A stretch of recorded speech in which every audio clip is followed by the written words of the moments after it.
بيتجاب ما بيتجابش بالحجم بالشكل ده، الشكل دوت الزهره اللي هي العرض بس او للديكور. بيتجاب بيبقى متكسر، يعني هو الدوميه بس تبقى متكسره، بتشيل منها الحبايه اللي في النص وبيتنقع وبعد كده يتغلي وبعد كده يتصفى وياخد سن السكر لو حابب. الدوم لحد دلوقتي في ناس مش عارفه يعني ايه الدوم.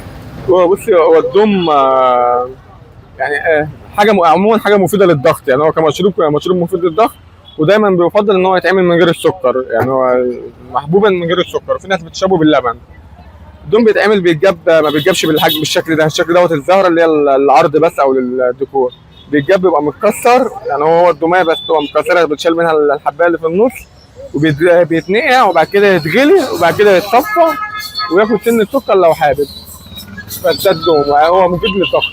بيتقدم ساقع بقى؟ طبعا بيتقدم ساقع، يخش ثلاجه او ياخد ثلج.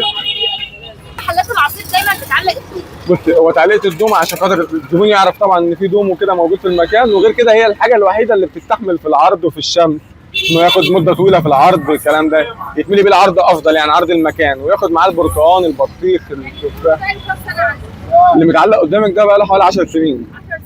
10 سنين. نفس حلاوته. لا بس هو ما ينفعش يتشرب ولا يتعمل مشروب تاني، هو كبيره ديكور عرض بس، ما يتاكلش منه ولا يتعمل مشروب.